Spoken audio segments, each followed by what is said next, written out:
Hello everyone, welcome to the Statera Podcast. My name's Adrian. And I'm Ross. Thanks again for joining us. We want to first start by thanking everyone who did watch the first one and gave us some kind feedback and some different bits and pieces that we spoke about. It was good to get some other people's point of view on them. So yeah, again, really just want to thank you for that. Thank you. Yeah, it was very much appreciated. Again, we're going to go through this podcast. We're not really too sure about what we're going to discuss, but we'll just go through some different subjects that interest us and things that we sort of briefly spoke about before starting this up just now, and see how it goes from there. So, what do you think, Ross? Let's get cracking. Sure, sounds good. So, what we don't need to debrief what we did last time. What we spoke about last time. It's stuck straight into it, eh? Yeah, let's do that. All right, cool. Well, one thing that I thought in the last couple of weeks, or what maybe we could talk about, was relationships. Not with a significant other, but with our higher selves, with work, with environment, with friends, with family, whatnot. The other one too, I think, is a big one, is intent. Yeah.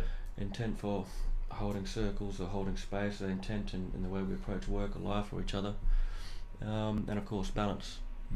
Then there's other things that I think are very significant to both of us and our journey as we do this, such as perhaps travelling to Peru and inducing certain shamanistic and herbal remedies. So I don't know if we want to start from one of those points. What do you think? Yeah, I think if we can add in synchronicity as well. Synchronicity, of course. Yeah, I think it's a good discussion point. Well, how about you start with that beautiful story you once told me with when you were over in America, or yeah. All right, when I was in New York. Yeah, absolutely, man. Okay.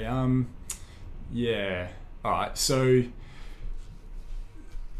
I guess this is a bit of a tale of synchronicity, and definitely changed my outlook and view on way sort of life works, and fate as well, I guess, if there is such thing as fate.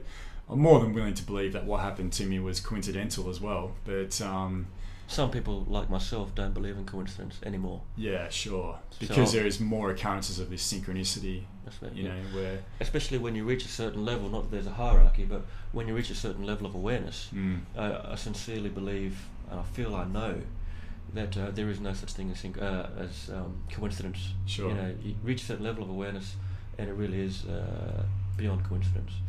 So you're at a certain level, I think, and you went travelling. Yeah, so went to North America, and then had a bit of time in some different cities there, and decided to go. I went to New York as well, which I'd already had planned, and a good friend of mine in Perth here suggested I go see an art gallery in New York in the Meatpacking District, and it was a 9-story building full of art galleries. Each story had different art galleries on there, and I went to this art gallery that he suggested I go and see. So I was on the 9th floor. Finished doing that, got back in the lift, and I had every intent to get back down just to ground level and have a look and see what was going on down the street level. And when I got in the lift, for some reason I just thought I'll go and have a look and see what's on floor 7, just for whatever reason. So pushed floor 7, I got out, and there was some artwork by a Peruvian shaman, a deceased Peruvian shaman named Pablo Maringo. And he's quite famous for his artworks of the ayahuasca experience. How long ago was this, by the way? This was September 2011. 2 years ago. About 2 and a bit years ago. Yeah. 21 months ago, somewhere in there. Yeah. And so, which was really cool. I'd been reading about shamanism a fair bit before going there, and about DMT, which is the psychoactive element in ayahuasca. Dimethyltryptamine, yeah. And to see that was really cool. And then I was thinking to myself how similar his work is to Alex Gray, who I'm sure anyone that you might be watching this now is interested in what we're talking about, knows who Alex Gray is. Certainly amongst us as a group, we're massive Alex Gray fans, and were before I even went to New York. And he's just a really a good influence on art and our sort of progression and what we're looking at doing as a collective. So yeah, I was thinking, wow, it looks similar to Alex Gray, and I turned around to my right hand side, and there's Alex Gray's artwork on the wall. Brilliant. And I couldn't believe it. I was just amazed to see Alex Gray's work, his actual work there.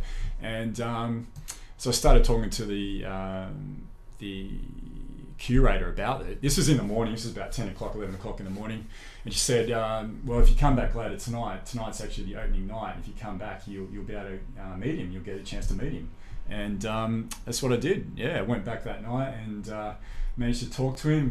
Got a couple of minutes with him to have a bit of a chat. And yeah, it's just an amazing experience. You know, just to that whole issue of, to me, I can't get my head around is if I had to pick 4 or 8, 6, whatever it might have been, then I wouldn't have had that opportunity to go in there and experience that and meet Alex Gray herself. So it wasn't just the fact that I got to meet Alex Gray, it was the circumstances behind how I met him. Yeah, weren't you at an airport as well or something, and the shaman, wasn't there a shamanistic link as well, like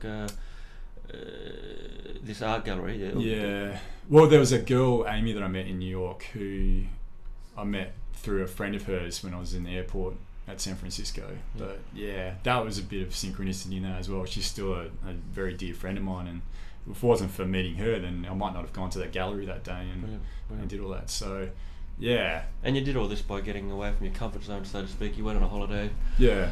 And saved up, took a punt, and went to America, and blow me down. All this happens. Yeah.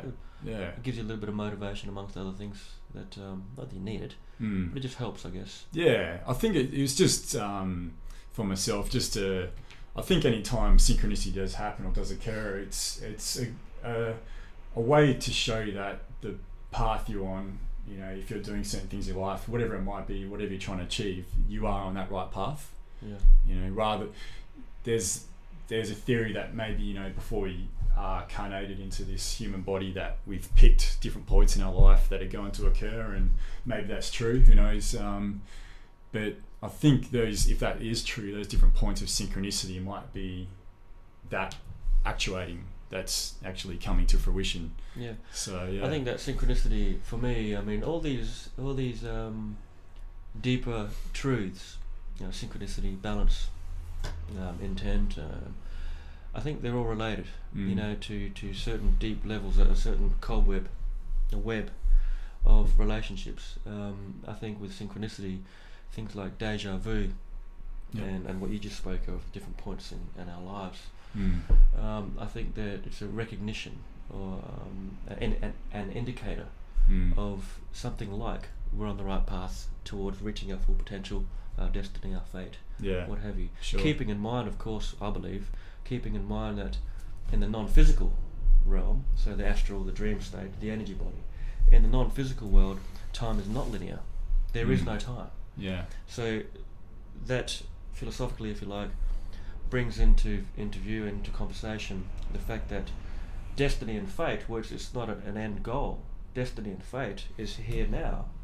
These points that we choose, or that somebody chooses for us through synchronicity or coincidence or what have you, they're all happening now in the non-physical world.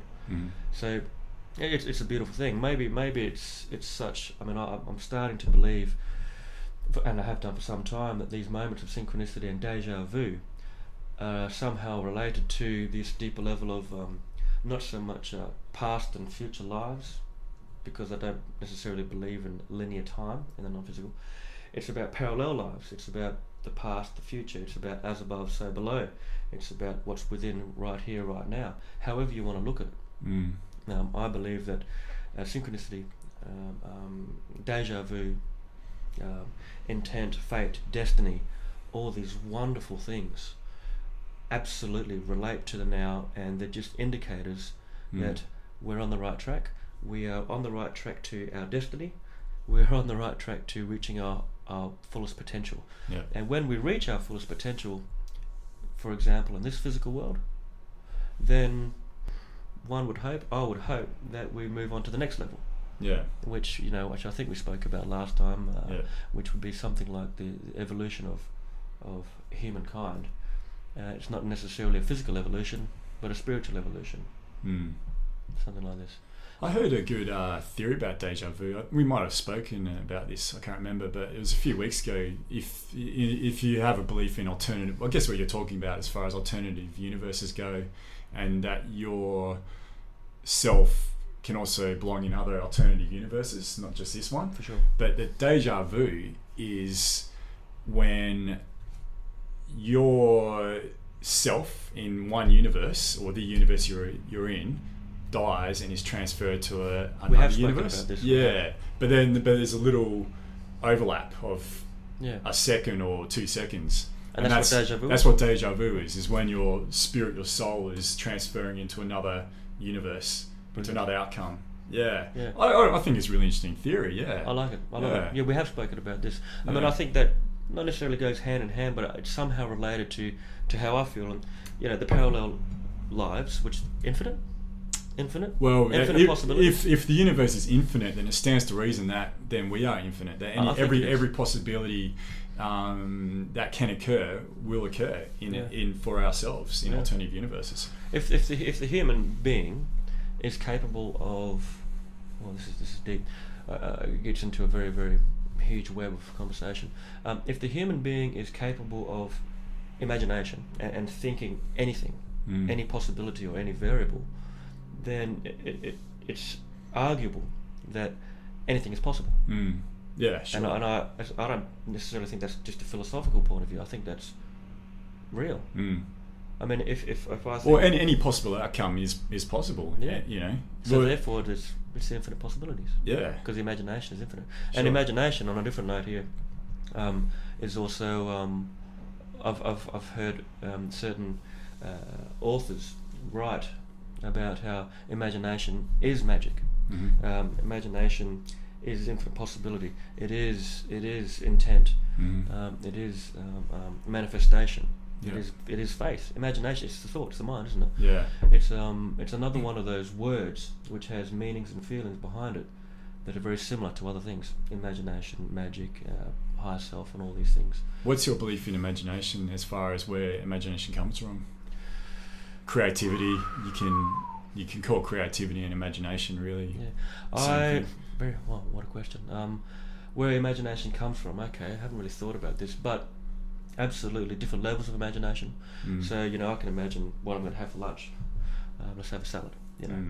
Let's put a few different things, different ingredients in there. It's healthy food. It's all great, beautiful. It's a practical imagination there.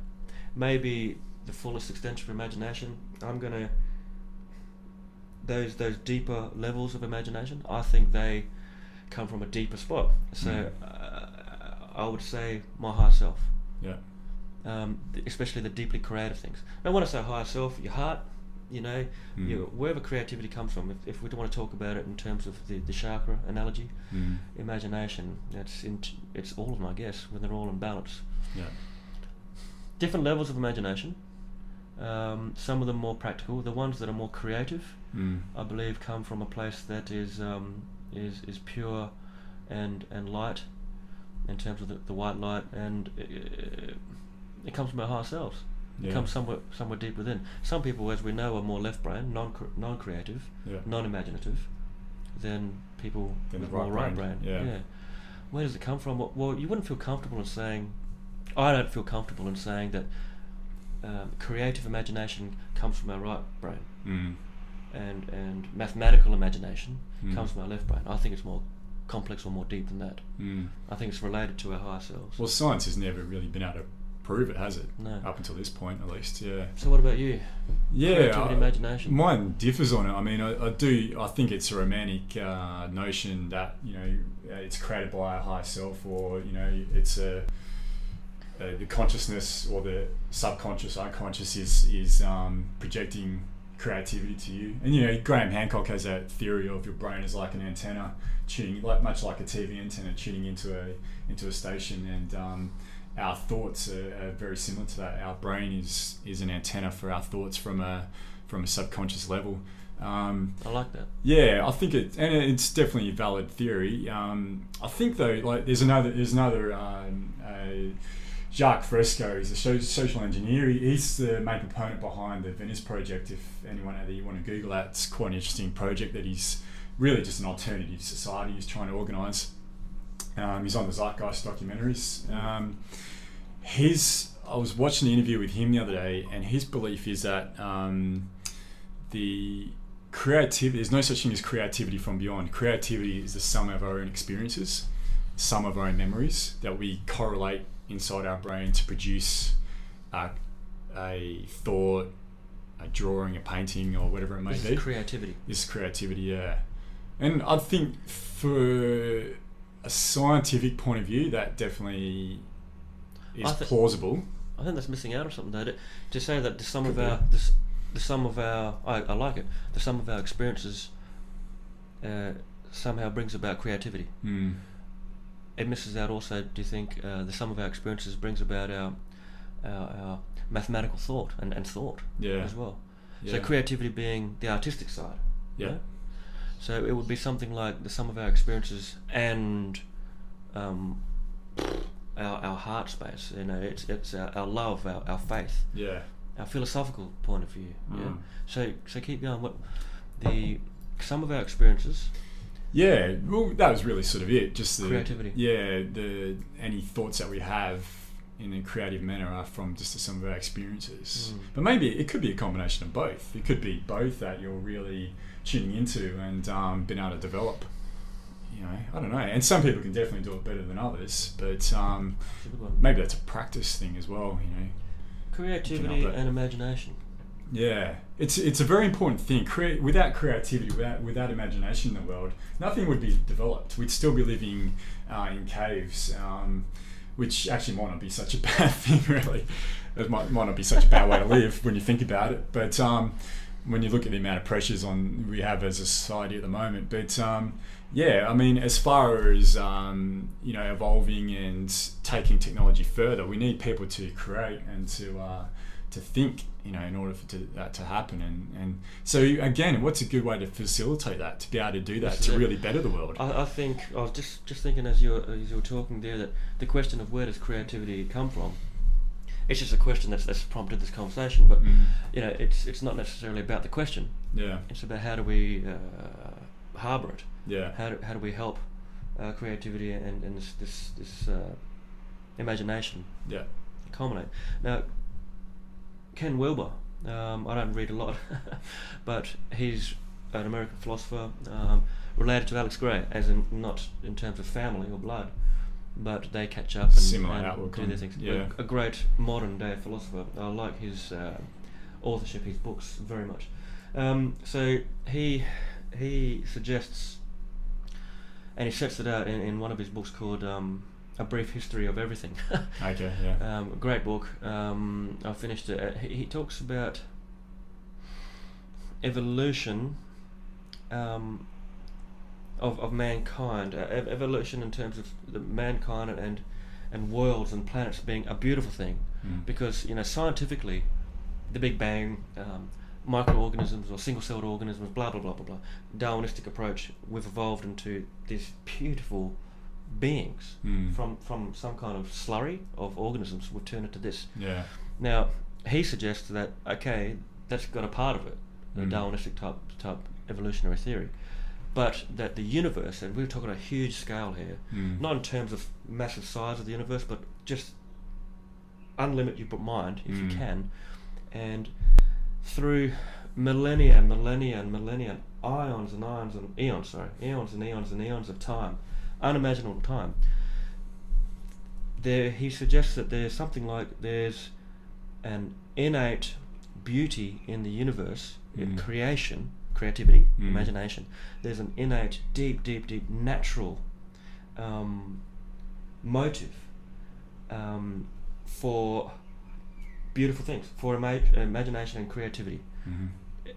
It just has to happen. If you're talking about forever, because it's infinite. Yeah. Because you're talking about forever. Yeah. Time doesn't exist.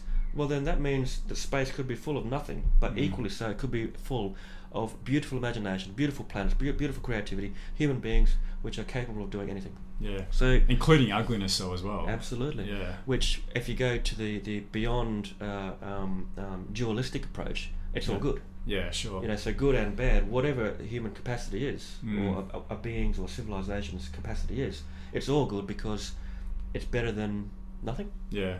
Arguable. Yeah. Anyway, so we talk about where does creativity come from. It's not so much about the question, is it? It's about how do we, like you suggested, how do we harbour it and how do we look after it? Yeah. So it's, which is the question that I was thinking of when you were talking about it. So how do we harbour it? Well, that's definitely the question. It's not about what it is. And is it a matter of just getting more people to have the time and ability to be able to do that? Definitely. You know, just a bit of balance. Having that balance, and you know, you could look at there could be there is that theory going around that our lives at the moment based around a 40-hour work week and consumerism, where basically most of our life is taken up with working and consuming stuff we don't need, and so it leaves a lot of time out for stuff we probably should be concentrating on, like ourselves, our family, but also with that creativity and really being able to evolve things and develop things. Is our society being structured specifically by the powers that be to prevent that from happening, prevent us from being too creative, to really just living, you know, day to day, doing what we need to do to survive, rather than how we can evolve and change things for the better. I think it's probably plausible. I think so, yeah. You know? I mean, especially when you're talking about a civilization of 6 or 7 billion people. I think unfortunately, I think it's a natural progression in the way that the human race has gone with technology. I think it's unfortunate. It's a natural progression, evolution, that with the size of our population and with technology in play, somewhere along the line, power came into it for need of control of population, and all this turned to power and greed. Creativity and imagination is dumbed down through money and all these things. We all know the arguments. So how do we get away from that? Well, you know, without going over the same ground as we did last time, it's certainly about having faith in yourself. The answers come from within. A certain awareness. Just be free, really. Just be free. And just the be flow. free. Yeah. The flow. Yeah. And believing in yourself, you know, and that synchronicity, right? Yeah. You know, taking a punch and getting out of your comfort zone, all of a sudden you're in the flow. You get that. You recognise that, you know, going out of your comfort zone, you're going to end up being, well, a bit more creative and imaginative, a bit more free, like you're saying, in the flow. Happy days. Your life is a bit more full of colour, not grey. Yeah. Black and white. Which is a good spot to be in. That's what should be achieving. But a lot of people are in that grey area, given the lifestyles that we're forced to lead. You know, and unfortunately in our society at the moment, the way we handle that, and we spoke a bit about it in the first podcast, but you know, is usually through pharmaceuticals to try and get them into that right balance and the state of mind that it should be in. And that's just, I mean, it can have its benefits, I guess, but it really it's a band-aid solution to the real problem.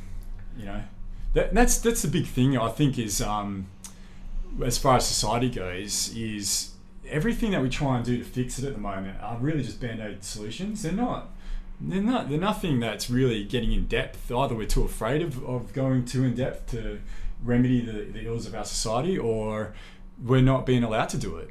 Well, the absolutely, we're afraid that the powers that be and the people who can change, which is everyone, I believe that there are certain people in positions of power who, if we were to all be free, the ruling elite, there'd be chaos. Yeah. You know, people would be free. There would be short-term chaos. There would be. And you know, I think that the structures that are in place now would all fall apart like a house of cards, and you'd be left with this chaos down the bottom. Strongest would survive, which wouldn't necessarily be a bad thing. Yeah. A bad thing. Creativity and imagination. I'm kind of stuck on this point a bit. I find myself coming to almost a dead end. I think it's impossible to be able to work out, really. But this is what I was trying to bring into it. So piece to the puzzle almost. The central topic of recent times in this conversation: creativity and imagination.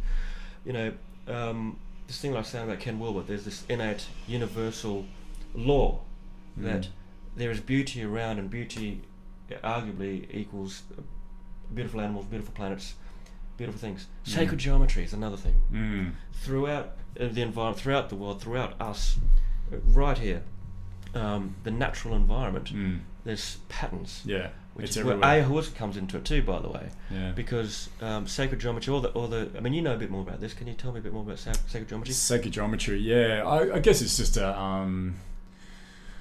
sacred geometry, I guess, can be described as symbols to really incorporate and show life of all types, of all kinds. Sacred geometry encompasses every molecule, every different function, every part of life, every shape.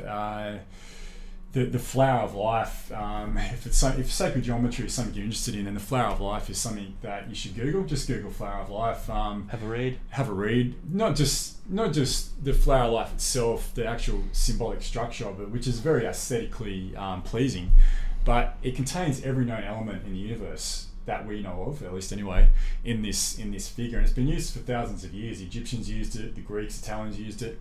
What do you mean, every known element? I don't. Every known element in the periodic table can be found. The molecule structure can be found inside the flower of life. The flower of life, yeah. Well, I didn't know that. Yeah, the way it's set up, yeah.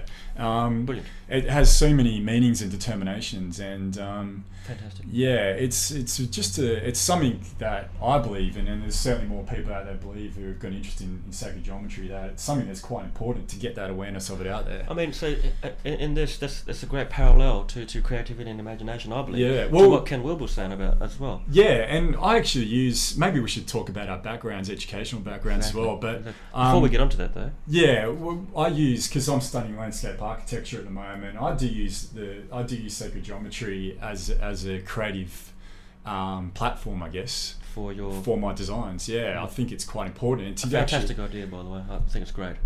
Yeah, cheers, mate. Yeah, I think it's an important element to be able to incorporate into the environment and into people's maybe not in their conscious, but at least their subconscious, the flower of life, because it does hold special meaning. Yeah. For sure. More you're around it. Do you want to maybe explain to everyone our backgrounds as far as the sociology? Sure, why not? So, I mean, I went to university, I graduated in 2000, which was 13 years ago. Back in the day. Whoa. I can barely remember 2000. Yeah, no kidding. So there you go. I did a 3-year degree in general arts, and at the end of my second year, I decided it would be wise, and because I wanted to as well, to major in sociology, which is of course the study of the social. Within that degree though came psychology, cultural studies, a bit of philosophy, so on and so forth, and social psychology, hybrids of those disciplines. But the most important thing, as we all know about universities, you're in this beautiful arena of academia, but conversation and flowing conversation, and it's the tutorials I love and miss. You know, the lectures are one thing, you're bombarded with theory, getting theory in books, but then the tutorials and in the bush courts and outside in the pub and the taverns, you talk about those things and you're really engaging this wonderful conversation and learning. So, sociology background, and before that, by the way, I was a natural observer, I believe, and continue to be. Intrigued by it all, social groups, the way that the world works. You know, communal, you know, you've got a certain population, and they naturally form groups. And you can almost liken that, I believe you can liken that to sacred geometry. Sure. The beautiful pattern. It's not chaos. Look around. And it's fractal as well. It's very much fractal. Fractals in nature, in our environment, are prevalent, and when you do understand them and notice what they are. So I mean this. So let's the creativity and imagination. You know, infinite possibilities. It could be chaotic. But sooner or later, it's going to come down to sacred geometry and these beautiful patterns. I believe patterns in energy, patterns in people, and so on and so forth. And that's definitely a great parallel for it. So backgrounds. Sorry. I digress. Sociology. Born in Darwin. Grew up on a bush block. At one with nature. Not quite native with nature, but sociology is my connection to the social and to society. Psychology a bit in there. I don't like theory too much, I do respect it very much, but my own ideas and practical experience are in the forefront of my mind and my workings. What else? Backgrounds? Well look, you tell me about what you're doing. Yeah, so landscape architecture. Yeah, so I decided to go back to university last year, which we spoke about briefly in the first podcast, to study landscape architecture. I don't know if I'll go into the story about why I decided it. I guess I just had a bit of, I knew I needed to go back and do something that I truly wanted to do. And landscape architecture really, I say it's an epiphany that I had, which it sort of was, you know. A certain awakening. However big, however small. Yeah. I was just at my work desk one day and I was like, shit, I want to be a landscape architect. And it was really, but it was I really wish we had more time on these podcasts to explain the whole thing, but there's a whole, the Alex Gray thing, a few things happened to me, especially one occurrence on a camping trip, and The yurt, yeah, I'll explain maybe what happened to me in another podcast. But 3 weeks later, I was just at my desk at work. I was looking at some plans because I used to be involved with pool covers and things like that, and I was looking at this plan. I was like, I knew all these landscape architects and never really thought about being one before, and just sort of, wow, I want to be a landscape architect. So anyway, sorted it out and got accepted and started. And I thought we met, and again, going back to the synchronicity issue, was again, we all met each other. Yeah. This sort of dozen of us all met each other about 2 or 3 years, and a lot of sociological and spiritual topics were really our discussion points when we'd catch up, and I really gained interest through it. And I thought, well, hey, if I'm going to go back to university, the university I do go to offers double degrees, so you can do your major degree but also choose a second degree. So I decided to do sociology as well, just out of sheer interest for the subject, and really to get an understanding of how people work, how society works, groups, relationships, how they work. Mm-hmm. But if you had asked me 4 years ago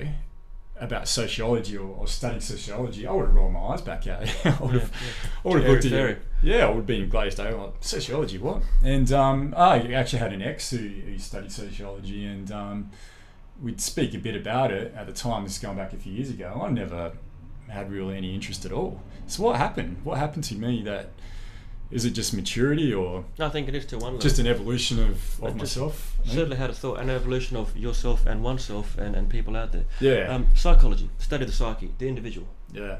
Study of the psyche. Sociology, the study of the social group, more than the individual. Yes, of course, the individual has a part to play in that group, but it's a group. So psychology, if you want to have concentric circle ring. Yeah. Psychology, psyche in the middle. Sociology, social, bit bigger. Cultural studies, cultural. You're talking about races here almost, races of people, of cultures, and whatever might be beyond that. So what made you interested, or how did you become interested? Well, maturity, I think so. Yeah. I think hanging out with you guys as well was, it was a big part of it. Do you think you've got a fairly good grip on who you are as an individual? Yeah, I do now. Well, see, there's the maturity and evolution. Yeah. Perhaps you know a bit about yourself, the psyche, your psychology. Yeah. Okay, a bit of theory in there, obviously a lot of practical through living life. Yeah. And then after that, what's beyond the psyche? What's beyond the self? Yeah. Well, how do I relate to others? What makes me the me? social. What makes others others? Yes, yeah, it's really perception interesting. and all this. Yeah. So that's the sociological part of it, I guess. The interest in the social, and whether or not cultural studies is the next concentric ring or not, because it's culture as opposed to a society. It's bigger. Yeah. Then arguably maybe it goes on to the non-physical realms, which goes beyond the human race and then every living entity out there. That's true macro. Yeah. Beyond, I mean, it goes beyond the 3 dimensional, the next level, I believe. It's 4th, 5th, whatever. Yeah. So there you have it. And we I guess we touched on. Have we happy with our backgrounds there?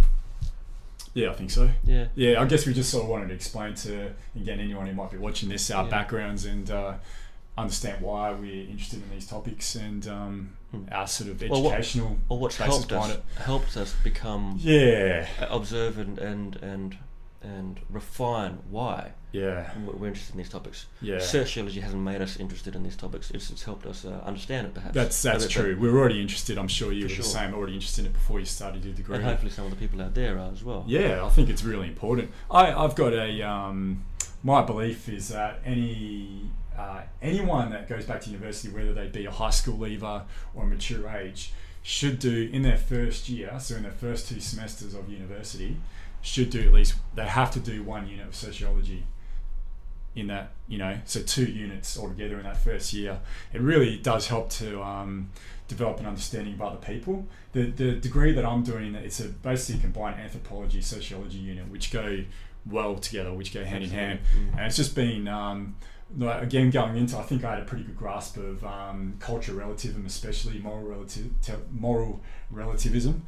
But a lot of people don't, especially younger. Like when I was 17, 18, coming out of high school, I definitely didn't. But there's definitely a difference between the kids in my unit who do sociology and their understanding of the world and their understanding of other people than there is who don't.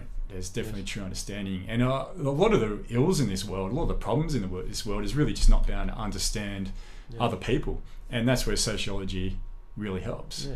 And I think it's really important. Absolutely, especially more so important, or more important when we think about the possibility that certain powers that be don't want us to understand ourselves, don't want us to understand society, and don't want us to understand the beautiful creativity, imagination, and sacred geometry that is abound, and don't want us to understand synchronicity. Now, I'm not talking about conspiracy theories. I don't give a shit about conspiracy theories. That word is almost stricken from my vocabulary because it is what it is and it's there. However you want to look at it, it's our choice, our decision to do something about it for ourselves, what have you. Well, I agree with you. Definitely. Well, I definitely agree with you. If you're going to go to university, totally agree. I mean, but the argument is there as well that if you're going to do a sociology unit to start with, then maybe something on the other side too. So maybe sociology being a social thing. So what's the opposite of social science? A basic science understanding of the way biology works and organisms work. And all of a sudden, if you're aware of certain things, you know that they absolutely go hand in hand as well. Because if you look at molecules and the patterns in molecules and in nature and science, those patterns are exactly mirrored by creativity. The sacred geometry. That's the beautiful marriage. Well, the golden ratio is the premise behind all. I mean, science is beautiful. And life is beautiful. They're both beautiful. Yeah, definitely. For Christ's sake. Well, I'll just explain a bit about the golden ratio for anyone that might not know it. But golden ratio, it's also similar to the Fibonacci sequence. There's differences in it where the Fibonacci sequence is a series of numbers starting with 1 or starting with 0. Some start with 0, but I don't know if that really has basis. But I prefer to start with 1 with Fibonacci. Fibonacci. Fibonacci. Who's a F1 racer? Alonso. Si. So Fibonacci is basically just the addition of the previous 2 numbers to the next number. So it starts with 1 and then 1, 2, 3, 5, 8, 13, 21, 34, and so on and so forth. The golden ratio, which was used by, the Nautilus spiral, as some people know it as, is found all through life through the Nautilus shell itself. That's the golden ratio, or the snail shell, that's found through there, and that's found all through life.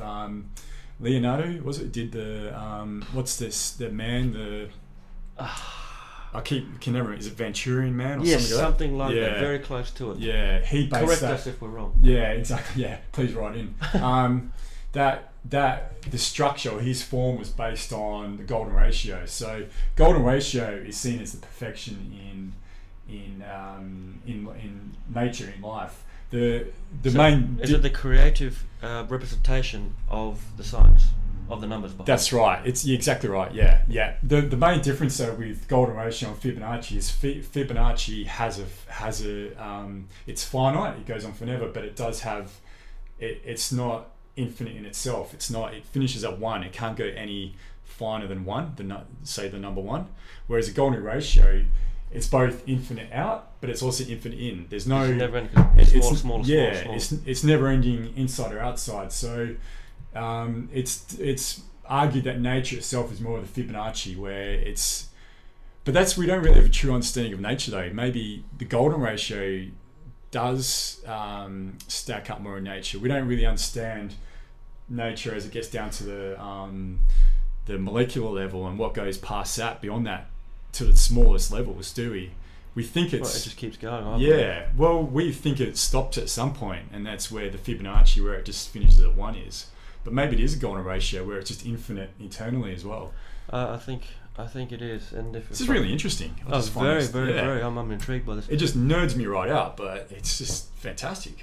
It's really interesting when you sort of read about it, understand it. Definitely. I mean, if I'm learning about this as we speak right now, because I don't read much. So the golden ratio is likened. You say that people have theorised that it's a representation of the environment. Is that right? Yeah, that's right. So a tree trunk will have, say if there's a tree, say you've got a tree trunk and a branch is coming off the tree trunk. Say if it spirals around 3 times, it will have either 5 or 13 branches coming off it. So the correlation of the number of times a spiral and a tree trunk comes back around to the same point again, further up the tree, it'll have a one of the numeric numbers of Fibonacci anyway. Yeah, really? Yeah. Oh, so goodness, brilliant. If it takes I didn't know. For one revolution of a tree trunk, if it takes say 5 rows, it's a bit hard. So I'm really not doing it justice explaining it, but if it takes 5 rows to do it, 5 revolutions to get to one point, then there'll be there should be 13 tree branches to do that. I want to have a look at this. Yeah. Suss it out. So you made a point there. You spoke about how others have made a point about how maybe we don't understand nature because it has that finite. It goes back to 1. Yeah. And no lower. As we believe. I think as we've come to understand through the golden ratio. Is that right? That's Fibonacci. Yeah. Yep. So it's basically Fibonacci and golden ratio are the exact same formula. They create the same exact same pattern. So I'm thinking that as it relates to nature, our understanding is finite on the subject, but it needs to be broadened. Yeah. And I think that maybe it lies in because the sequence goes from 1 to 2 to 3 to 5. Yeah. And the other way is to 0 or to 1, and there's nothing lower. Yeah. I think that probably there is something lower. Yeah. So as you see a tree as well, not just with the patterns of branches and trunks, so to speak, if you can break it down to beyond 1, beyond 0, okay, maybe that means negatives, but beyond the physical. Mm-hmm. Perhaps maybe the 0 or 1 onwards is the physical. Yep. But beyond it, not necessarily the negatives, like -1, -3, or -2, -3, -5. But beyond 1 is the non-physical representation of going of back trees. the other way. Yes. Yeah. And this is where it can be infinite, because there's no doubt about it in my mind that there is something a non-physical identity to nature. Yeah. Because a tree is an organism whose roots, just like everything else. Its roots is part of a population of trees, and if you look at that individual psychology, it's part of a social group of trees, and then becomes, look the broader picture, it's a part of a forest, a culture almost, and all of a sudden it's the fucking Amazon. Yeah, sure. A huge organism, the biggest organism apart from Earth itself on Earth, and so that's the macro size, but you go within and the molecular level, and it just keeps going. Yeah. The molecular level of a tree or a forest, it's smaller and smaller and smaller and smaller. So somewhere. To where though? Don't you find it really interesting? That's amazing. Like the fact that when you think about, we could be infinite within ourselves. Like our internally, it's infinite in the internal as well. So, like, because we always think of, like, we've got this notion now as science progresses that the universe could be infinite, but what about internally, like within plants, within animals, within human beings, as part of that as well, that we are just internally infinite.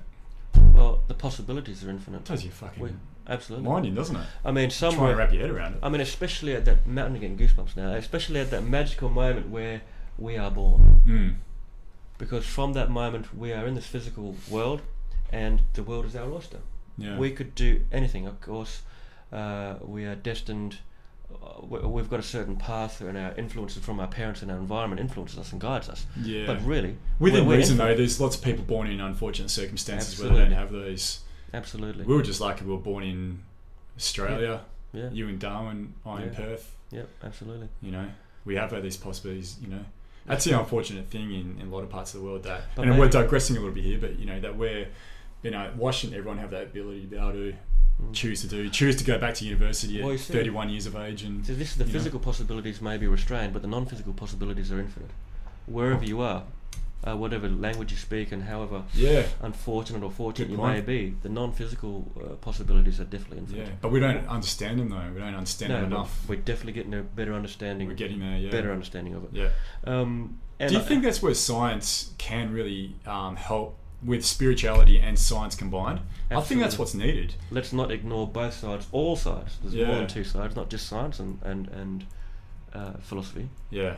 There's more than two sides, I'm sure. Yeah, sure. Well, probably is. Yeah. Well, definitely. Yeah. I don't know where. Yeah, it does. What would it be though? Well, let's think about it. Who Okay, knows? well, science, philosophy, is that the two sides? Yeah. Well, I would science and spirituality. I think are Science. the two polar. Spirituality. Well, there's got to be something with the self. As there are three dimensions in this physical world, there's Maybe you're the midpoint there. yeah. You have it's- science on one side of you, spirituality on the other, and you're yeah. you're that midpoint. Yep, the fulcrum almost. You can Fulcrum, go either yeah. way. You are both ways. You. It's as above, so below, and Mm. within. Yeah. It's all four or five elements, or four elements, but then there's the ether within. Yeah. So anyway, we not so much digress but progress. But the sacred geometry of it all, the relationship between those binaries, if you like, and how we relate to them. I think that's where it's at. Yeah. Yeah. You know, the way we see it, infinite possibilities for sure Yeah. to the individual. Waves of synchronicity I wrote down.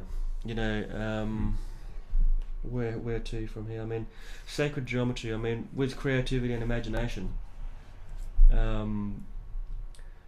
I don't think that you can just be creative. I don't think I could just get an easel out now, get a bit of paper out or a stencil or whatever and start painting. Of course I could. Will it be a masterpiece or a direct indication of where I'm at right now? Well, not necessarily so. I think that there's waves of imagination and creativity, and I think it's somehow related to our relationship with ourselves and with others as well. Yeah. Not just others, but the environment around us. Yeah, and how well we can connect with those things. It's been thinking too about that as far as creativity goes in Terence McKenna's theory of the stoned ape theory. Have you heard that before? No, tell me. So Terence McKenna, I'm sure a few of you out there know who he is, but he unfortunately passed away in the early 90s, but an American philosopher, scientist, and he was a huge proponent of psychedelics, especially mushrooms, psilocybin especially, and with the mushrooms. So his theory was this. He had a theory called the stoned ape theory, where it was his account of our human evolution from apes to where we are now. But we had some capacity for creativity. We would have had to have some capacity for creativity to get us to where we are now. So his belief is that it's when apes, primates, from originating in Africa, went from canopy-dwelling animals or a species to the climate changing in that part of the world and started becoming land dwelling animals, that they started to eat mushrooms and having these psilocybin experiences. Which What experiences? Psilocybin, the main component in chemical component in mushrooms.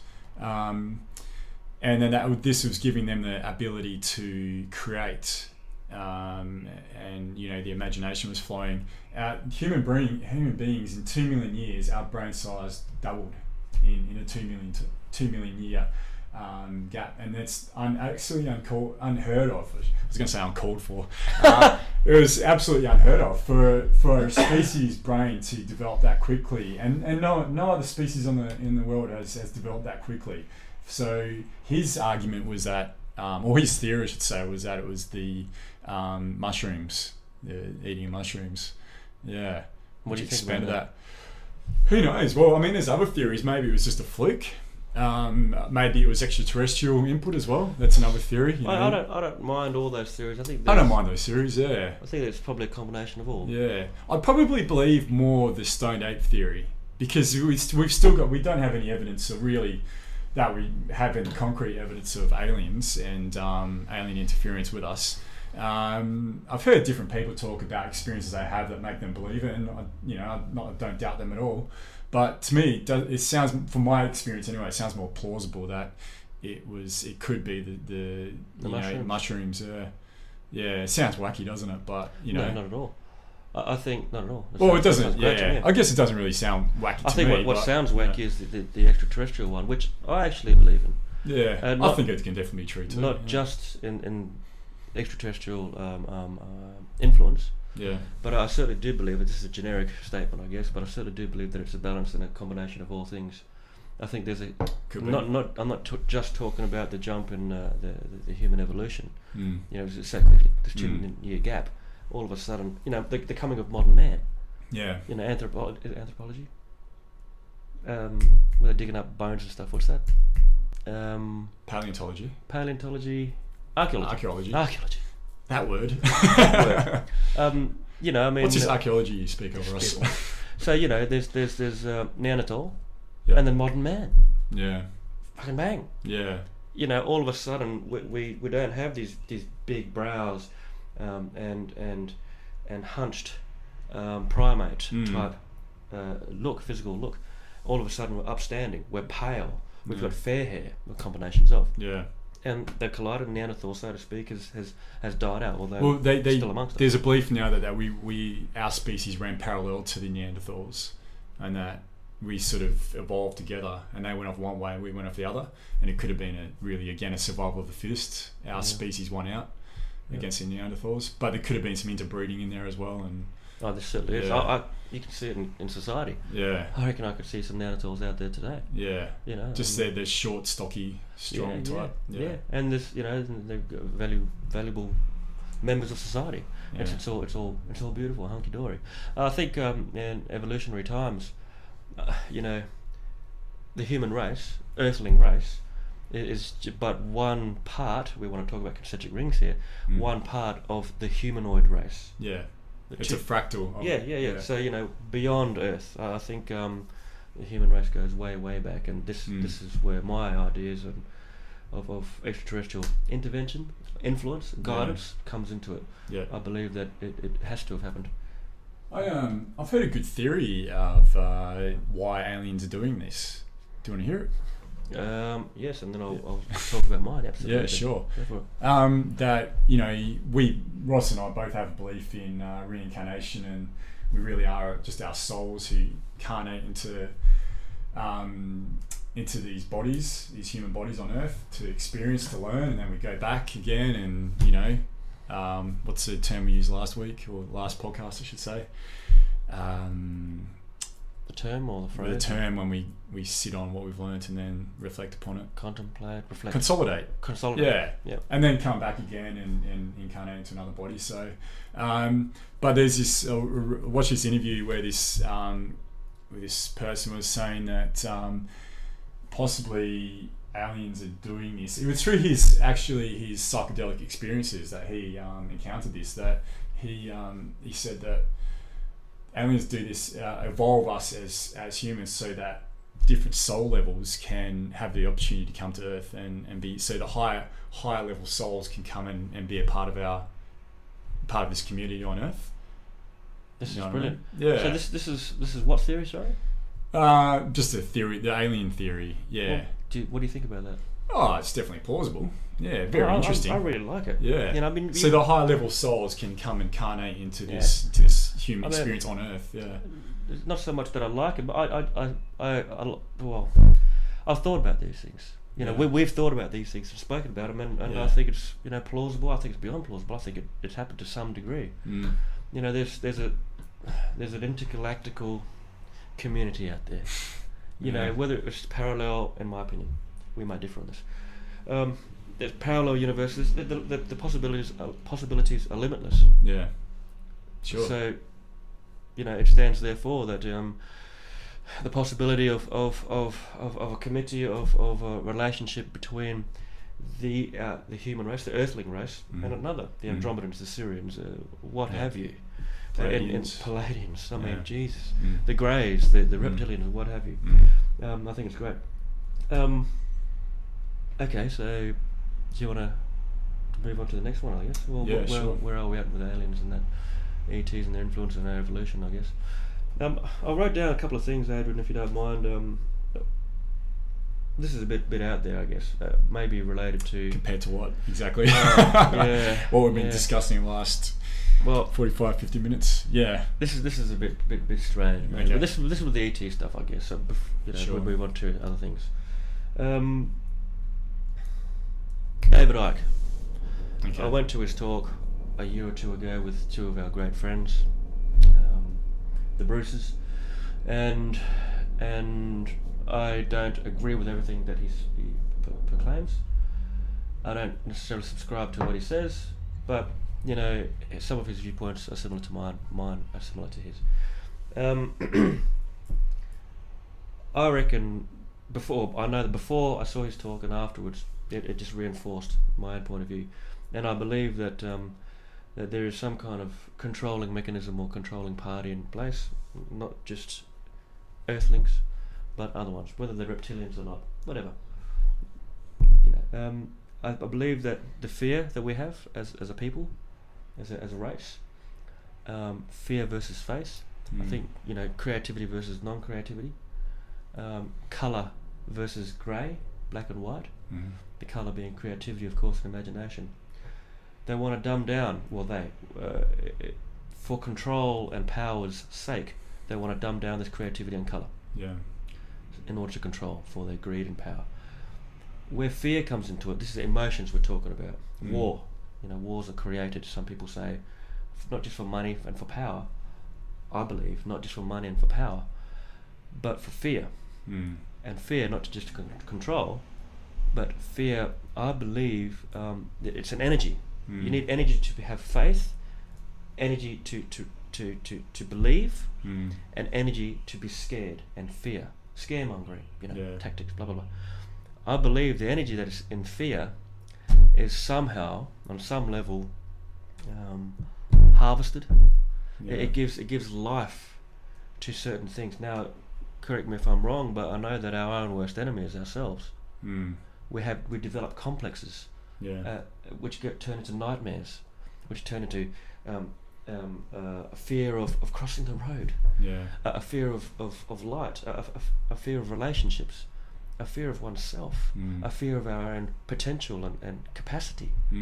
But fear is something we learn. It's not innately in us, really. Well, we learn wrongly. Yeah. No fear. Yeah. Just be, just do. Yeah. I believe that fear, yes, is learnt, and the powers that be have created, and I reckon that they're harvesting it somehow. There's energy in fear, and it's not going to waste. Something's there, something sinister. I believe it's a bit sinister. It's tricky to put into words. That's one of David Icke's real points, isn't it? That they live off this fear that's created. I'm not sure if it is. It probably must be, but I definitely. Well, I agree. If it is this, thing, I believe it goes beyond the reptilian thing. I just think that might be something else. Well, see, equally, here's another one on that point. Equally so, the negatives, the positives, our positive energies, faith, helps us reach our higher selves, our highest potential. Yeah. Some people call it consciousness. Some people call it God. It's an entity. It's an entity of energy, not a humanoid entity. It's an entity of energy. Yeah. Equally so, as you could say that the positive energy is being harvested or is being grouped into this next level of consciousness. Yeah. Equally so, the opposite of faith, the negative, fear, is being harvested, is being grouped into an entity. Something is tapping in to the positive consciousness, and it's creating a beautiful thing. Heaven, let's call it heaven or something. The greater consciousness. Negative energy, something is harvesting. It's an entity. And I believe that there's beings in the non-third dimension, so beyond the third dimension, the next levels, that go in and out through vibrations, different vibrations. They go in and out of these realms and live off this positive energy, including us, and live off these negative energies. Yeah. It's harvested, therefore. I don't necessarily have to use that word, but it feeds. We feed off the plants. The plants feed off the microorganisms, so on and so forth. Yeah. What feeds off us? Yeah. Well, it's not eating our physical being; it's eating our fears and faith. Yeah.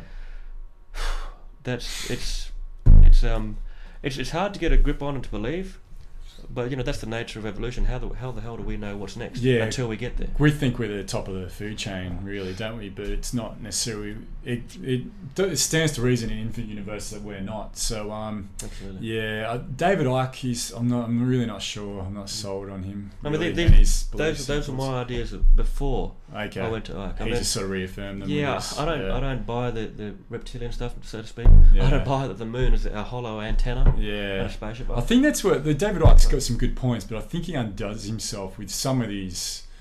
Some of his theories just sort of it just goes a bit too far. Well, it goes too far, and also let's not forget that he's a being who's not just representing himself. I think there's powers and entities behind him as well. He says that he says that he's channeled, so it might be negative as well. Whatever. There's ulterior motives everywhere. Listen to yourself. That's the main. Well, that's what it's all about, really, isn't it? Listening to yourself. Yeah. And listening to. Just one more thing before we go too long. Do you want to wrap this up soon, or over an hour? Yeah, I'll keep going for a bit. Okay. Yeah. Well, just one more thing, if you don't mind. Yeah. At least on my behalf. I've just written down a few notes as I keep saying. But a couple of things that I'm noticing here is patterns. Right. So patterns of deja vu, patterns of synchronicity, patterns of energy. Waves, patterns, whatever. Patterns of dreaming, of positivity, negativity. I think this is sacred geometry. Patterns, patterns where science and spirituality. It's a common link. Yeah. Patterns.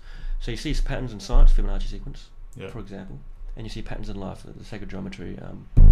What have you. The Flower of Life, actually, that's our logo. If you've seen the opening sequence to Statera Podcast, has the scales, but also that pattern of circles behind it. That's the Flower of Life. Yeah. Did I talk about last time what I experienced with Yahi Aya? No. Do you want to? Yeah, a little bit. So I had. Should we maybe explain ayahuasca and what that is? Is that almost another podcast in itself? Well, let's touch on it now. Let's touch on it, and then go from there. You go for it. Okay, so we'll both give our rendition of what AR is. Sure. Because I don't necessarily know the scientific meaning, but dimethyltryptamine, DMT. DMT is the working compound in ayahuasca. Yep. Yeah. And ayahuasca, as the Peruvians or the South Americans would have it, is a combination of two plants. One plant, the vine, that is full of a high level of DMT. The body doesn't break it down, so it doesn't break down effectively. It doesn't take it up effectively. So the South Americans have used another plant that helps the body break it down. Combination of two plants. That's right. Ayahuasca. Shamans sort it out and make it tincture. Boil it up. Boil it up. And you drink it. Every DMT otherwise has to be taken, has to be smoked, which gives a different. What's the word? Experience, I guess. A short experience, maybe 15 minutes, whereas ayahuasca is something that can last for hours. But they've managed to find this. It's the bark, maybe, is a inhibitor that allows the body to digest the DMT from the ayahuasca vine, and can be used effectively. Have you heard how they discovered it, or the reason? They said that the jungle told them. To use this plant spirit, Mother Earth spirit. I think they call it plant spirit. Yeah. The spirit of the plant, which non-plural here. Yeah. I mean plural here. Yeah. The forest. Interesting, eh? No, very interesting.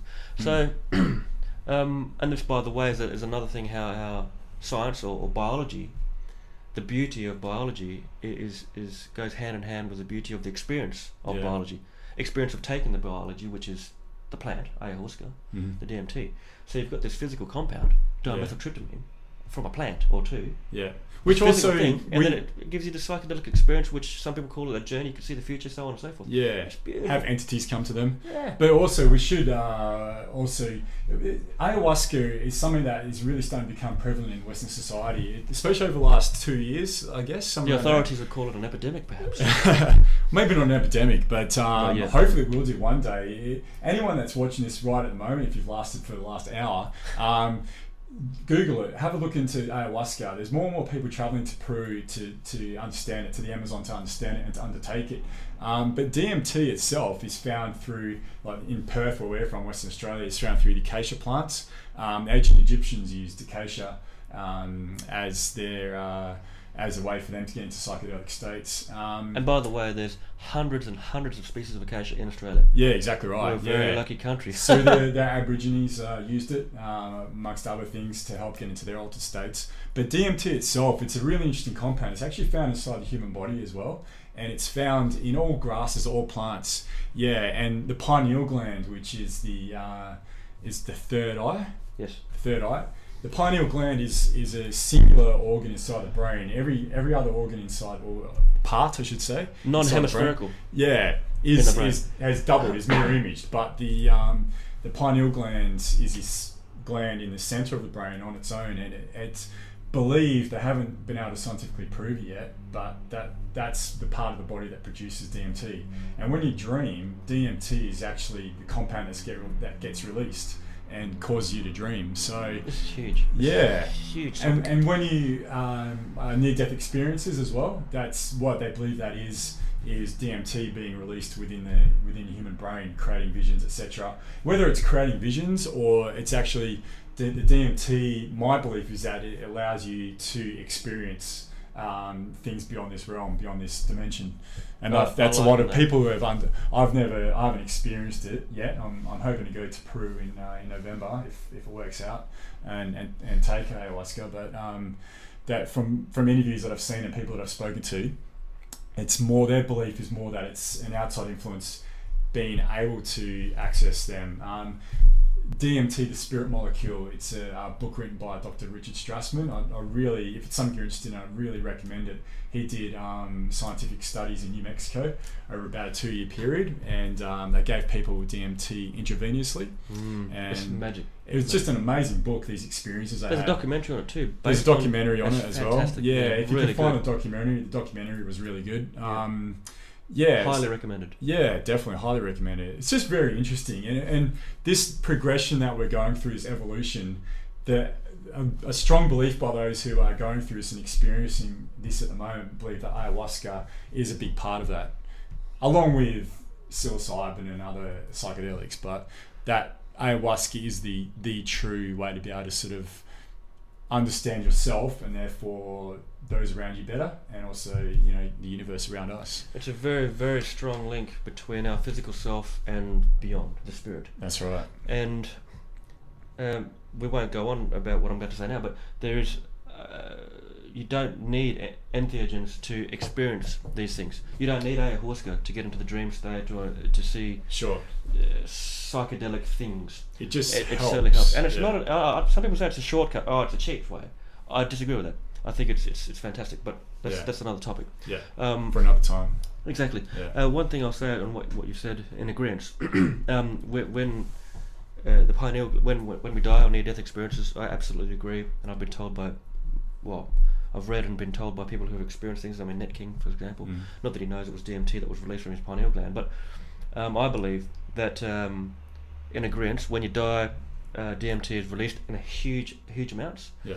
Also, when you go to sleep, so on a micro level, when you go to sleep, I believe this. I've been told this, and I believe it. It makes sense to me. When you're just drifting off and you have that twitch. Yeah. Well, that's a spike. They reckon they've scientifically tested it. Yeah. A guy called Casual Moore, a savant, and I went to his dreaming journey 2 or 3 weekends ago. He's written 15 books, 5 of them bestsellers. He's a borderline genius. He reckons that when you go to sleep and you twitch, that's a release of DMT. Yeah. Because what does sleep bring on? Sleep brings on dreaming and visions and lucid dreaming and different levels, different astral levels.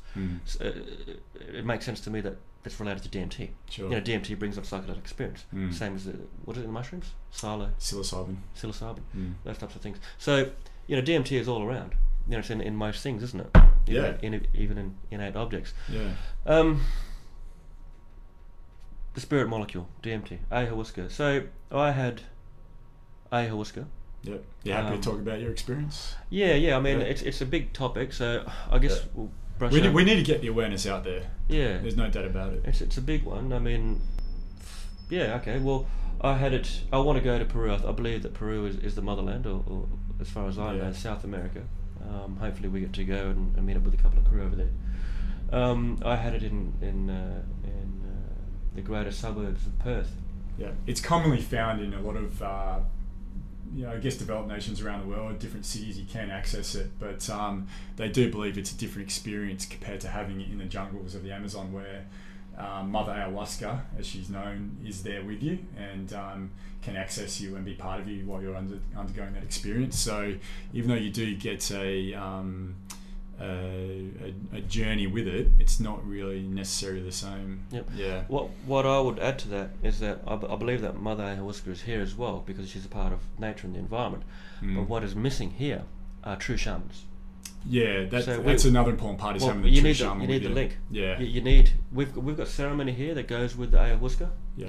We've got ceremony and tent. We've got teepees. We've got yurts. We've got. What do you call the songs again? They're called. Don't know. But we've got what are those songs called? They're believed to be extraterrestrial in origin. Did you know that? No. The songs that are sung in shamanic practices. Well, I can't think of the name of it. Yeah, I might Google it. Yeah, no worries. But please go on, Ross. Well, I'll jibber jabber on while you have a look at that. Sure. Shamans, what's missing in our society if you want to partake in the Western society, if you want to partake in ayahuasca. So, shamans are the link between Mother Ayahuasca and our experiences. Okay, there's new age shamans here now. Yeah. But really, unless you live it and you're off the grid, then I think the ceremony is lacking somewhat. So I won't go into the finer details because it's a huge experience. But basically, there's a few things that I experienced, and one of them certainly was the serpent of energy. And what I've realised is that it's not just it's not a serpent like the wargle or a winged dragon or a snake. I believe it's just a pattern of energy. So the great sacred geometry comes into it again. Where instead of, like I often say to people, instead of it just being chaotic energy cells around everywhere, there's beautiful patterns of energy that create this journal. Icaros. This flower. Yeah. Icaros are there, sorry. Oh, there you are the songs that are used during shamanic rituals. Extraterrestrial. Yeah, they're believed to be extraterrestrial in origin. What does that mean? The aliens gave these words to us to sing during these altered states. To be sung by the shaman or the apprentice shaman. To induce trance. Yeah? Yeah, to help in that journey. Yeah. Yeah. So there you go. Yeah. But just to butt in again, that with the patterns in that you were discussing in this is key, by the way. Patterns. The patterns and colours, that's the alternative reality that your universe, whatever it may be, that you're entering. Going back to Pablo Marengo and Alex Gray, that's what their artwork is their artwork is based in the DMT realm. Yeah. Brilliant. That's Do the they talk DMT about primary experience. colours? Do they talk about primary colours? Red, green, blue? Well, they use a lot of that in theirs. Yeah. So that's certainly one thing. I mean, I'm not giving it justice. I mean, what would be giving it justice is if I had ayahuasca last night and spoke about it now, and if you did, so we could talk about it together. Yeah. I'm really looking forward to when I do get around doing it. Is actually doing one of these and talking about it. Actually, I'll just plug. If anyone really wants to hear a great experience on ayahuasca, look up. It's London Real, and the episode is called. It's Into My Heart of Darkness, I think it's called, or Into My Heart of Darkness. I think it's My Heart of Darkness. And it's when one of the two guys, Nick, went to the Amazon to take ayahuasca. And it's just an amazing interview. Really amazing. I've watched it probably 4 or 5 times. It's just really interesting. And just his experiences that he had there. He was also the same. He'd also undertaken it twice in London before he went to Peru. And you spoke about the differences between doing it in London and then doing it in the Amazon, amongst the Amazon in the jungle, along with doing it with under a proper shaman, I guess. Yeah. What we're going to do, Adrian, is you and I will hook up with whatever group of people and tribe that we can find, and have again. I'll have it again, and you'll have it for the first time here. Ayahuasca, and then we'll go to Peru, and we'll do the same thing. Journalise it, or same thing but different, I guess, because we'll be doing it our way. Yeah. And if we don't get to go over together, then you do it and take a little camcorder or something like that. It'd be sure. Brilliant, mate. Well, I showed you that Aubrey Marcus clip. Remember that before we went on that bike trip last year? And about him entering the 8th dimension. Oh yes. Yeah. Yes. That was when he was in the state of ayahuasca. That's another clip. If you look up Aubrey Marcus 8th dimension, I think, just type that into YouTube or into Google. Aubrey. Aubrey. He's a friend of Joe Rogan's. He's been on the Joe Rogan podcast a few times, and he's spoken about different experiences he's had, with ayahuasca and ibogaine as well, which is another drug found there. What's the other drug? Ibogaine. It's called. Ibogaine. Yeah, iboga. It's from the iboga plant. Is it Costa Rica they do it, I think? God, just imagine if we could travel the world inducing these different psychedelics. Well, this guy's done it. This guy's done all this. Yeah, really, really interesting guy. Psychedelics, a dirty word. And because not so much a dirty word, but doesn't give it justice. It's got a taboo to it. Magic. Yeah.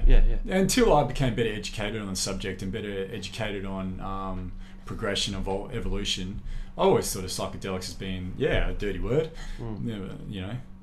But unless you've done them, they are quite amazing. They can be absolutely amazing. Yeah. Enlightening and awakening. Enlightening and awakening. Yeah. It's fantastic. Yeah. And if you're, if you're at a fulcrum, dare I say, if you're at a point in life where a bit of stagnation or the synchronicity abounds. If synchronicity abounds, these patterns or waves of awareness and deja vu or synchronicity, you're meeting people all of a sudden. Just keep your eyes, ears, and heart open to the fact that if you want to take ayahuasca, follow your way, and you'll find yourself there, and with a certain intent, because it's very ceremonial. There's history and respect there for Mother Ayahuasca and all the rest of it, and with the right intent, you will get whatever answer you so choose, because the answer comes from within. Well, no, I disagree with you on that one. The answer comes from within. It comes from outer. Our relationship with the outer? Yeah, quite possibly. But the belief is when you take ayahuasca that you gain knowledge and gain experience and wisdom through other sources, where there might be aliens or little forms or whatever. The ibogaine, which I was talking about, that does give you inner education. It is your Aubrey Marcus described it as his best thinking. So the best thinking that he could possibly do. He went into his intentions. He had to have 10 questions that he wanted answered, and they came to him with absolute clarity, both in a picture form, but also in a text form as well. Yeah, it's weird. This is through the iboga. It's through the iboga. So so if it does come from without, certainly our perception of it and our relationship with it, which is where the learning may only come from within. Yeah, I think you might be right there. So maybe it's important to do both, really, if you can. Of course. Well, but he said with it, because the ayahuasca can make you quite ill. You purge. You purge, so you really do. You can vomit, diarrhea or things like that. Both ends. Moaning, yeah. But the iboga is supposed to be even worse. He said you couldn't barely move for about 24 hours, and he had all his experiences while in that, but he couldn't eat, vomiting. It was really, really bad physically, but his mental coherency was like on another plane. It was just amazing. So it's whether you're also afraid of that and willing to undergo that pain, that suffering for that. Rites of passage almost. Yeah, it's almost a rite of passage. It's one of those things you can't have one without the other, I guess. Yeah. In as part of that one experience. From the sounds of it, ayahuasca isn't as bad or as difficult, but it's just part of the different experience, I guess. I wouldn't mind trying iboga. Yeah. Do you feel like you're strong enough to? Yeah, of course. Live with it. Yeah. Well, when the time is right. Yeah. When the time is right. and you know, you can't try too hard for these things. No. It's one thing I've learnt with AO is, even though I've only had it once, from talking to people who've had it dozens of times, in Peru and in Australia, is that it finds you. You know, as in, it doesn't come knocking on your door, but if you're open to it, you know, follow those patterns and those waves and those waves and patterns of synchronicity, you'll find yourself there. Sure. Especially if you put intent to it. It doesn't just happen. I mean, you've got to be walking the path. Yeah. Your path. Yeah. And if it's something that you hold dearly to yourself, which I think everyone who's self-aware, I think you'll find your way there. Yeah, sure. I mean, you don't need it. I mean, some people who we know haven't got the slightest bit of interest in Aya or Iboga or stuff like this. And people who are very, very enlightened. You know, because you can find it with meditation, deep meditation. Yeah. I mean, I've done it. I've been to other realms with meditation. And I believe you have, and I believe others have. I mean, it's just more punchy, isn't it? It's a huge topic. I don't know. I think it's more fleeting during meditation. It takes longer to get to that real state. Unless you've been practicing a discipline for a long time. A long time, yeah. You do everything right, but I don't. You know, and that's the whole conundrum of whether it's what's better to do it through natural methods of meditation and contemplation or through using psychedelics. And you'd have to argue both. Yeah. That generic answer, both. There's that the reasoning that it's good to do the psychedelic to achieve that state, so that you know what you're supposed to be achieving afterwards in those states of meditation. Yep. I think that's definitely plausible. But it's sound to me. If you really want to learn, if you really want to develop, I think psychedelics. Well, be open. Don't be closed. Yeah. That includes, therefore, psychedelics. Yeah, sure. Yeah, definitely. So, yes, patterns. That's what I saw in ayahuasca. Patterns of energy. Good stuff. Purged a bit. Saw patterns of energy come from my hands at the ground. The primary colours, red, green, blue. They're primary colours, yeah. Red, green, blue. Are they? Red, green, blue. I should know that, shouldn't I? Yeah. Doing a design, you know, I should know that. So, you know, before the peak of Aya, red, green, make this quick. Red, green, blue. Yeah. Before Aya kicked in, it was chaotic. In terms of energy, was chaos. There was no patterns. Kicked in and afterwards, beautiful patterns, waves of primary colours. Did you feel like you were in this space, this reality, this both? You slowly and then quickly transgress into both realms. Okay. The physical and the spirit. Just the beauty of it. It's like the thing that links the physical to the non-physical. Sure. The creative bliss of Aya or meditation or what have you, or science and non-science. That pattern. It's a pattern. God damn it. You've got to synchronise. Synchronicity. You've got to synchronise this physical body to a vibrational level so that it synchronises with the non-physical. And you have the magic, the veil, in between the veil. I believe, we spoke of this earlier on, it's not about the physical going into the other realm or the other realm coming to the physical. I reckon it's the in-between. Sure. It's the veil. You've got to be in that in-between ground. Very hard to get to, not hard to get to. It's blissful, but you've got to immerse yourself in that moment. Don't fight it. I didn't fight it. You go with it, with a bit of experience with other psychedelics. It's pretty easy. Anyway, so what state was I in? Physical, both in that veil. Saw patterns of energy. I was looking at it scientifically, but also spiritually. It went from chaotic energy spots to beautiful patterns, three-dimensional patterns, energy coming towards me, and then I realised, okay, well, this is all superficial, colourful stuff. It's wonderful. This is the psychedelic part of it. But what's beyond it, literally and figuratively? What is behind this energy? And then I thought, okay, well, I'm going to bring that shit forward. What's behind it? I don't want to see colours anymore. What's the meaning behind it, so to speak? And that's where it got a little bit more interesting. But because I only had one cup. What were other people doing there? Similar things, but before we get onto that... But I mean, as far as quantities... Oh, okay. Well, the more experienced people having 4, 5, 6 cups. Really? Okay. Yeah. Not all at once, of course. Yeah. Periodically. Because when you go to the Amazon, it's just either 1 or 2 cups, because it's so strong. Yeah. Different shamans have different strengths of it too. So. Yeah, and I think you can taste the strengths too. It tastes like... Oh, it tastes very ordinary. Over here anyway. And so when I brought those colours forward to see what was behind that veil or that curtain, it was white. It was clear, white. It wasn't colours. Pure.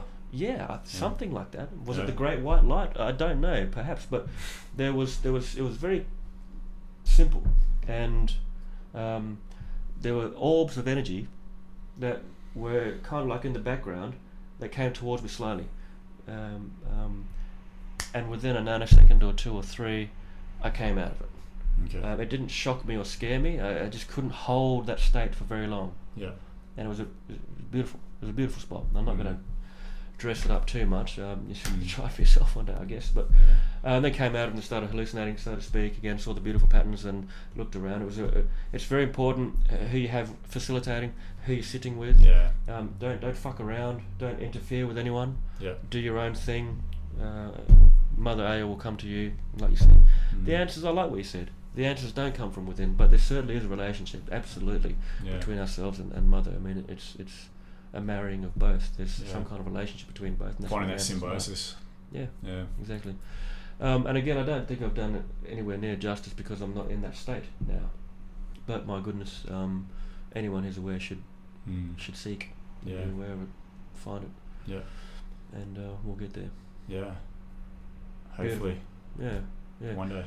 And for different phases of our lives too, for me I would argue that you need these injections of psychedelic experiences as maybe, here we go, maybe in terms of waves and patterns of as we walk this earth, in between the levels, in between these levels, meditation, that discipline, meditation, being aware, seeking, being aware, meeting people, networking, contacting, being nice, loving thy others as you love yourself, discipline.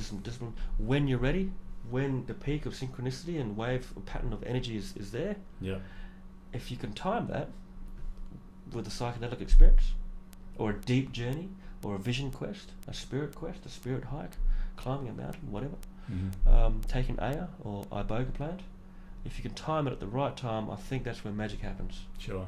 In fact, it sounds right.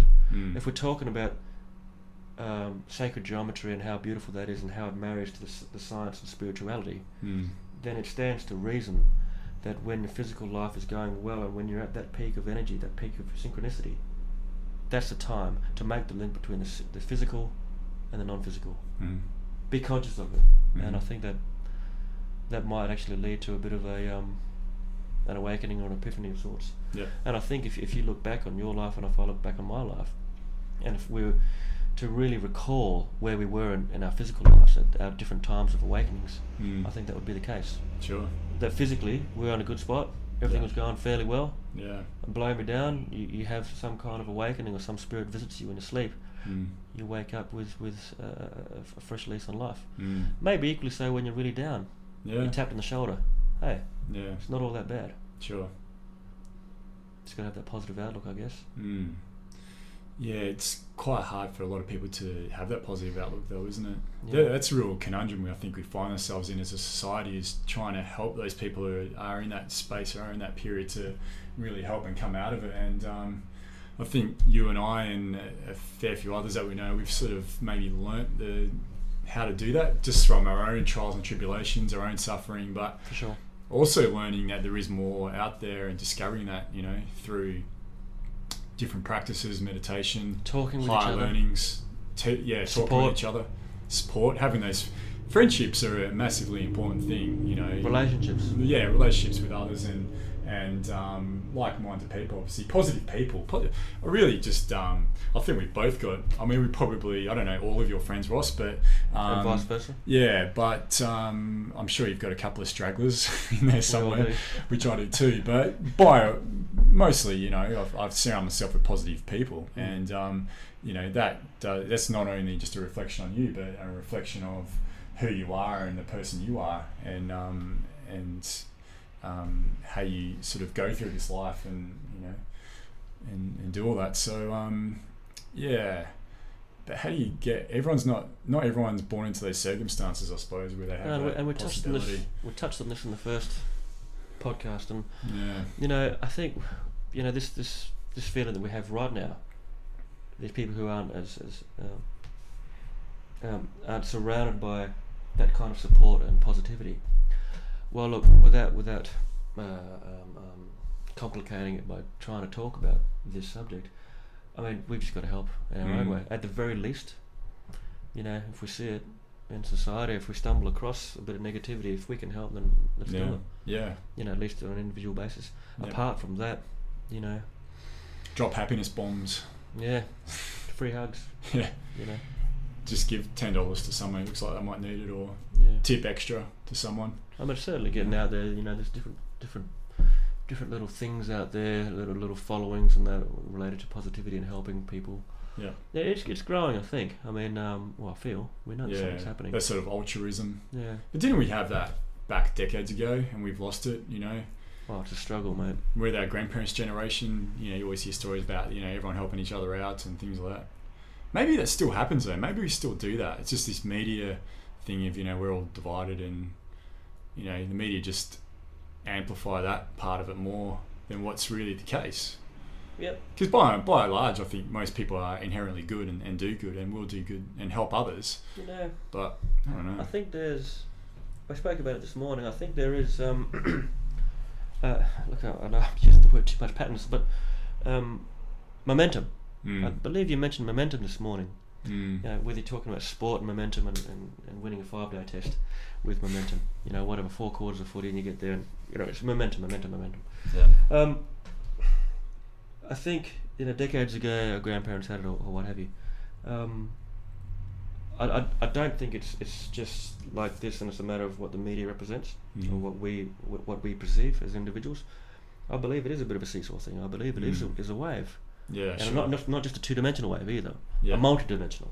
Yeah, sure. You know, and at different points in time, those different dimensions come together in that one moment, and it's positive, beautiful. And I think there's downtimes. We spoke last time about discontent. Yeah. You know, and content, I guess. Yeah. You know, I do think that there's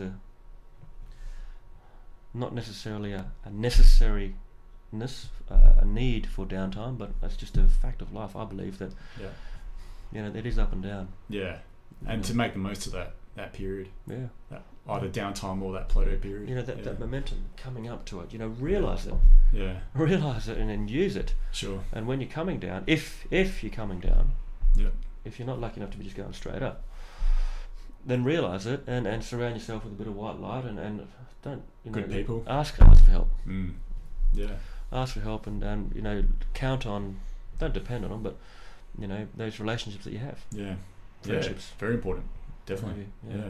But we're just trying to help other people to become more aware of that. Yeah. And help facilitate that for them is a big thing. But it's happening, I think, you know. Well, we know through the internet as well. I think, you know, people are sort of understanding that, you know, you might be living in the outback somewhere in some regional area and you haven't really got anyone to speak to about things that you might have some thoughts or opinions about things that you can't speak to anyone about, but at least, you know, with the internet now, you can listen to other people who have those same sort of interests. For sure. And sharing. Yeah, sharing. You don't, you know, like again, in that first podcast, I used to think, am I the only one thinking about some of these things, you know, like might get weird for thinking about them, but then you come to realize that you're not. And since I've got more and more educated and use the internet as an access of information, come to realize I'm nowhere near the only one, nowhere at all. No. There's so many people that feel and think this way about where we are and where we're headed. The question is, with these other people on the internet and in the world, through the internet, the question is, what are we going to do about it? You know, I don't think we can do too much. It's just spreading awareness and education at the moment. Sharing awareness, and exchanging notes. Yeah, it doesn't have to be physical. I mean, you can write through the internet and catch up with these people and exchange notes. But like you said, for what means, where's it gonna come to a point, a critical mass, if you will, where something does change? These old systems are, you know, toppled because something's happening. The wave of the momentum of this positivity in this new era cycle, if you like, it's definitely there. Old energies are old and unnecessary. And there is a changing of the guard, a passing on of the baton. Or a taking of the baton. And a changing of the baton.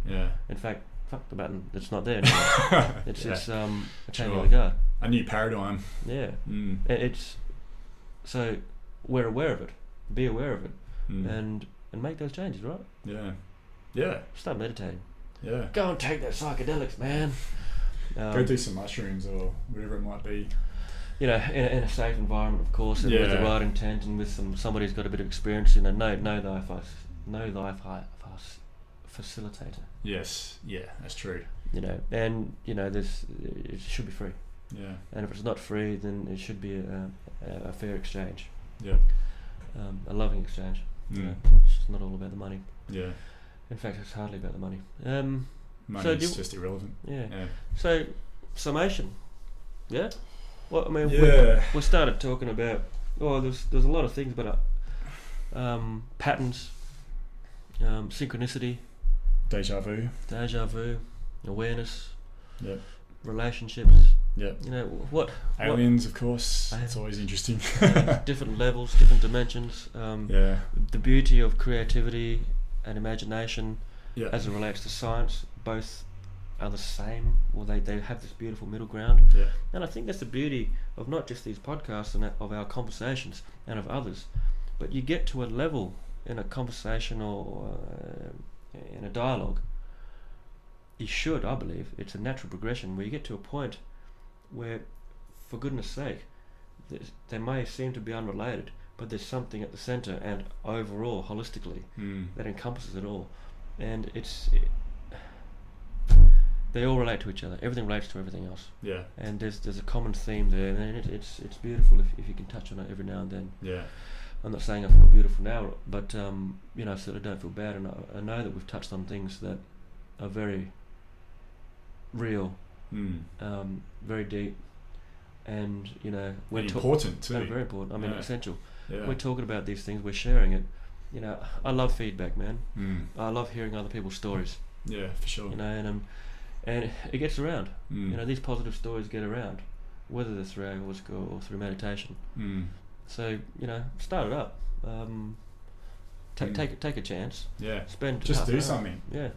Do something. That's really all it is. Even if it's just do thinking it. about it, contemplate on it, and before you know, something good will come from it. Yeah. And you won't want to contemplate anymore. You want to do it. Yeah, exactly. Just do it. Just actuate it. Yeah. So you know, maybe next time we can talk about action. Yeah, actually doing. Yeah. Yeah. And not necessarily ayahuasca. Let's do a couple of deep meditations. I didn't talk about next time. This it's a huge thing. Dream recall. Dream is a word with many meanings behind it and feelings behind it, but the meaning and feeling behind dreaming, to me, lucid dreaming, visions, it's different dimensions, the astral, a higher level of consciousness, you know, your higher consciousness, your higher self, all these things. It's a different realm, a different vibration. I just did an overnight 24-hour, this was last week, a 24-hour dream journal with Caisel Moore, Caisel Moore, the chap that I spoke of, who's written a few books. Savant, and I tell you what, I'll talk about it more next time, but that's it's a natural releasing of DMT through sleep and dreaming.